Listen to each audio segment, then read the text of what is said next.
Shaytan wants that you go misguided far, far, far away. Just like he himself. He wants you to keep going and keep going and keep going. And not turn back. And he will, inshallah, we'll see how he does that. How is he successful in messing people up and making sure they stay messed up? So his response to Allah when Allah tells him to leave is أَنظِرْنِي إِلَى يَوْمِ يُبْعَثُونَ. Give me extra time, and it's not a lot of time. نَظَّرَ would be to give a lot of time. أَنظَرَ would be to give not too much time. I'm not asking for too much time until the day when they are resurrected. Meaning, don't punish me right away. Just give me some ability from even now until the day they're resurrected. And in the mind of Shaytan, that's not a long time. In the mind of Shaytan, who's actually been in the company of Allah, been in the company of the angels, he actually understands that from the time that this conversation happens until Judgment Day is not a very long time. And actually what he spins to all of us is, you got time. You got all the time in the world. You don't have to change right now. Ramadan's not for a few months. You're good, you know. So in your head and in my head, we feel like we've got very long. And even if death is near, then so what? The day of judgment, God knows when that's going to come. إِنَّهُمْ يَرَوْنَهُ بَعِيدًا وَنَرَاهُ قَرِيبًا. They see it as something very far away. Why do you have to worry about it right now? So that's one thing that we get from it. The other thing that's on a side note, it's not really part of what I want to give you in the khutbah, but on a side note, some people ask the question, and even recently I was asked, Shaytan is someone Allah kicked out, someone Allah rejected. And yet later on in the story you learn that he was able to whisper to Adam and our mother, who were still in heaven.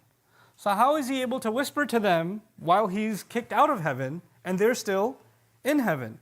And possibly the answer to that is actually this ability Allah gave him. First of all, he stays at a distance. He's part of the meaning of his word. He stays at a distance. But Allah gave him the ability to have his whisper reach us anyway. And that's not so hard for us to imagine today, right? People are very far away from us and their voice reaches us by means that would, in any other century of world history, would be considered magic. I can see my mother from across the ocean. That's, in any other day and age, that would be called magic. Today it's just an iPhone. Or today it's just a video call, right? It's just a Skype call. So, but the idea that he can reach from a distance and can whisper is an ability that Allah allowed him to have until the day of resurrection. So, أَنظِرْنِي إِلَى يَوْمِ يُبْعَثُونَ, and Allah immediately responded, قَالَ إِنَّكَ مِنَ الْمُنظَرِينَ. Fine, you are among those who've been given some time. I'll let you have some free space, from some free roam to operate within that space. The other thing here is, why did he ask for time? He knows punishment is coming. And he knows it's not that far away. What's he hoping to gain? He knows for a fact he will not avoid Allah's punishment. He knows for a fact that he's been rejected. There is no success for him at the end of all of this. There is no saving himself. There is no asking for forgiveness. He's given up on all of those things. He's gone far away from all of those things. He's made up his mind. So what's he going to accomplish? In his mind, so long as I can prove to Allah that I'm not the only failure. I'm a failure, sure. But my success will be if I can prove that they're also a failure. Aha, see, you think I'm a loser? They're losers too. And I'll prove it to you. Just give me time. This is his success. In his head, that's a goal.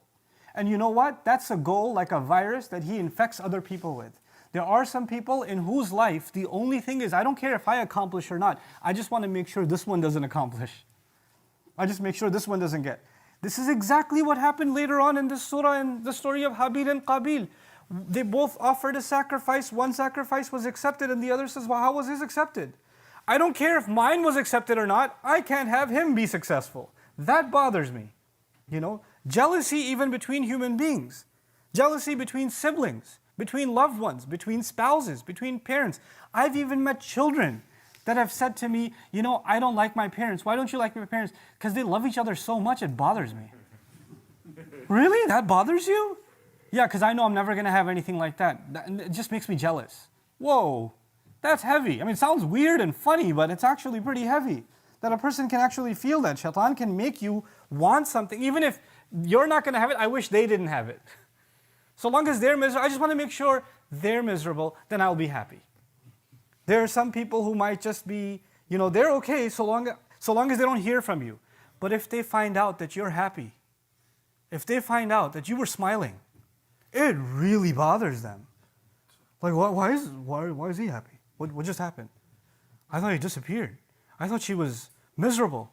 And now I see this picture somewhere, or I see this video somewhere, or I heard from somewhere that they were happy. Huh? What is this? And then the thought of how did they get away with it? How are they smiling again? It just eats away at them. They can't get it out of their head. You know? This is from the devil himself. The devil can't see us succeed. And so he tells Allah, give me time and I'll prove my case. But then what he said, it's so loaded that it's not going to be done in one khutbah. His strategy it's not even a secret. He didn't even hide what he's going to do and how he's going to do it. He actually laid it all out. And Allah laid it all out for us because part of guidance, part of knowing the road is knowing the dangers on the road. So know your enemy, right? So you can't Allah didn't just give us directions. Here's how you get to heaven. Well, here are all the obstacles on your way to heaven. Here's all the obstacles that will keep you from succeeding. And here's your enemy waiting for you. So he says to Allah, قَالَ فَبِمَا أَغْوَيْتَنِي. And it is only because you made me turn the wrong way. This is what he says to Allah. It is only because you made me turn the wrong way. Who does he blame? Allah. This was your scheme. This was your plan. You knew it would bother me that Adam is made from dirt and you because you're all-knowing, you messed with me anyway and you made me sin. It's your fault, not my fault. You got me into this. You did this to me. You just don't like me. You have it out against me. You're the one who cursed me. You're the one who doesn't want me to be forgiven. And because you did this to me, I'm going to do this to these human beings that you love so much. So the first part of that is blaming Allah.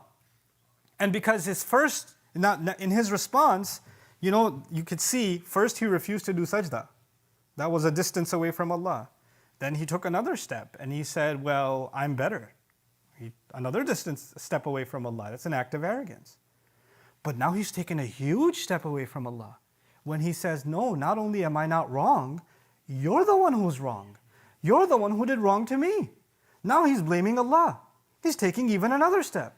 Guess what he's going to do with humanity? He's going to come to each one of us, and first he's going to make us disobey Allah.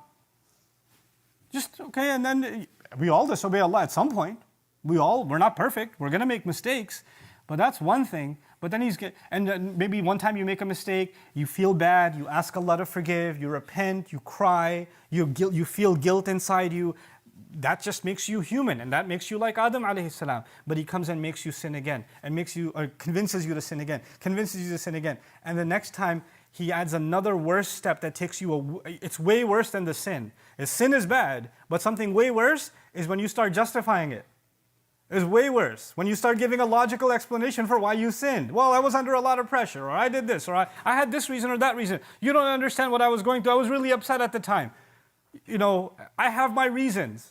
When you start doing that, you're being like the devil. He's taking another step away. Taba'ada, shatana. Another step away from Allah. But the worst of it all is someone keeps going down a road of sin, and then when you say, why are you going down this road? You say, Allah wants it this way. If Allah wanted, I would have been a better person. I don't even know why He hates me so much. God just doesn't like me. What has He done for me? And you find people that have now drowned themselves in sin, now speaking about Allah in that way, exactly the step-by-step procedure Shaytan took to take another step, before he's an infinite number of miles away from Allah. This is taba'ada. And all of this out of his rage. Fueled by the fuel of this vehicle is his rage. So he will want that for humanity.